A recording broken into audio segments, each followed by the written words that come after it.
నమస్కారం అండి.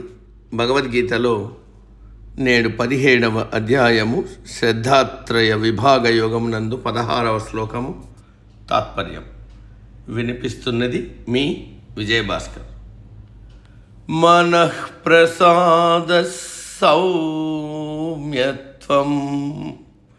మౌనమాత్మ వినిగ్రహ భావ సంశుద్ధిర్యత్యేతత్తపో మానసముచతే.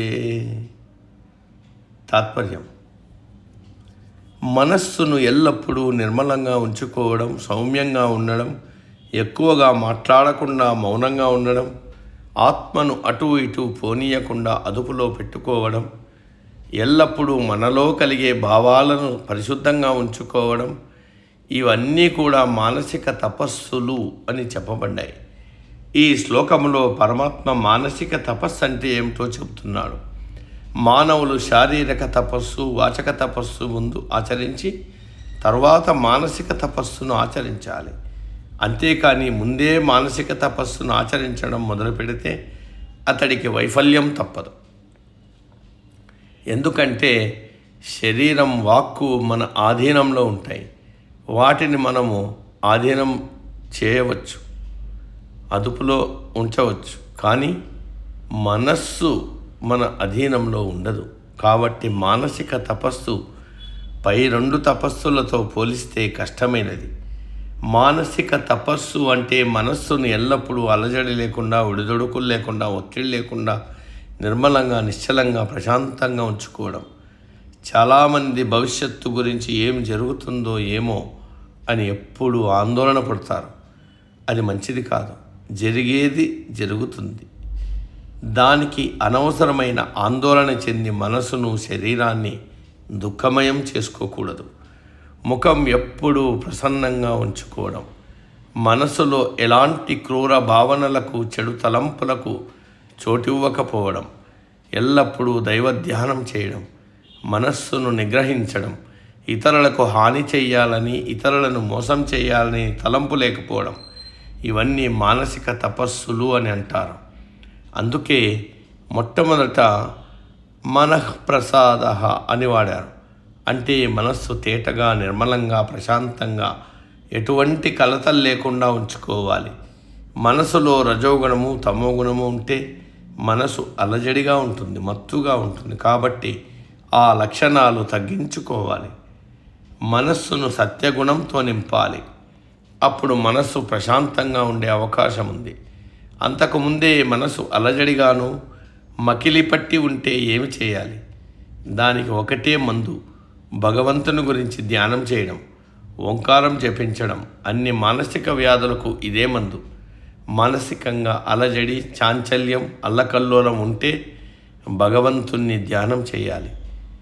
మనసుకు ఈ అలజడి, చాంచల్యం కలగకుండా ఉండాలంటే ఒకటే మార్గం: సౌమ్యత్వం, మౌనం, ఆత్మనిగ్రహం. అంటే మనస్సును సౌమ్యంగా ఉంచుకోవాలి, మౌనంగా ఉండాలి, ఆత్మను నిగ్రహించుకోవాలి. మనస్సు ఎల్లప్పుడూ సౌమ్యంగా, కరుకుదనం, కపటం లేకుండా నిర్మలంగా, నిష్కల్మషంగా ఉంటే మానసిక అలజడి ఉండదు. తర్వాత మనకు విచిత్రమైన సామెత ఉంది: ఊరుకున్నంత ఉత్తమం, బోడిగుండంత సుఖం లేదు అని పామరులు కూడా అంటారు. అంటే సాధ్యమైనంత వరకు మౌనంగా ఉండాలి. అనవసర సంభాషణలు చేయకూడదు. వాగ్వివాదాలు, విభేదాలు కలిగించే ప్రసంగాలు, వివాదాస్పదమైన మాటలు మాట్లాడకూడదు. కుదిరితే 4 మంచి మాటలు మాట్లాడాలి, లేకపోతే మౌనంగా ఉండాలి. అప్పుడే మనసు ప్రశాంతంగా ఉండే అవకాశం ఉంది. ఆత్మ నిగ్రహ అన్నారు. ఇక్కడ ఆత్మ అంటే మనసు అని అర్థం. మనసును అటు ఇటు పోనీయకుండా నిగ్రహించుకోవాలి. ఇంద్రియాలను అదుపు చేయవచ్చు. ఒక చోట కుదురుగా కూర్చుంటే ఇంద్రియాలు అదుపులో ఉంటాయి. కానీ మనసు తన ఇష్టం వచ్చినట్టు అటు ఇటు పరిగెడుతూ ఉంటుంది. దాన్ని కూడా అదుపులో పెట్టుకుంటే ఎటువంటి అలజడి ఉండదు. ఆఖరుగా భావ సంశుద్ధి అన్నారు. మనసులో నిరంతరం భావ ప్రకంపనలు కలుగుతాయి. ఆ భావాలను కూడా అదుపులో పెట్టుకోవాలి. ఎల్లప్పుడూ మనసులో మంచి భావాలను, నిర్మలమైన భావాలు కలిగి ఉండాలి. ఇతరులకు హాని కలిగించే భావాలు, సంకల్పాలు చేయకూడదు. ఎందుకంటే సంకల్పం ఆలోచనగా మారుతుంది, ఆలోచన కార్యంగా మారుతుంది, ఆ కార్యం ఏదో ఒక ఫలితం ఇస్తుంది. సుఖం కలిగితే ఆనందం, దుఃఖం కలిగితే నిరాశ, నిస్పృహ మిగులుతాయి. మనసు అల్లకల్లోలమవుతుంది. కాబట్టి ముందుగా మన భావాలను నిర్మలంగా ఉంచుకుంటే తదుపరి పరిణామాలు మనకు బంధనాలు కలిగించవు. ఈ ప్రకారముగా నిర్మలత్వము, ప్రసన్నత్వము, ఆత్మ నిగ్రహము, భావ సంశుద్ధి, వీటినే మానసిక తపస్సు అంటారు. ఇప్పటి వరకు శారీరక, వాచిక, మానసిక తపస్సుల గురించి చెప్పి ఇప్పుడు 3 గుణములతో కూడిన 3 రకములైన తపస్సుల గురించి వివరించాడు పరమాత్మ. వాటిని సాత్విక, రాజసిక, తామసిక తపస్సు అని అంటారు. వాటి గురించి రాబోయే శ్లోకాల్లో తెలుసుకుందాం. నేటికి సమాప్తం. తదుపరి శ్లోకం రేపటి రోజు. సర్వే జన సుఖినో భవంతు. అందరూ బాగుండాలి, అందులో మనం ఉండాలి.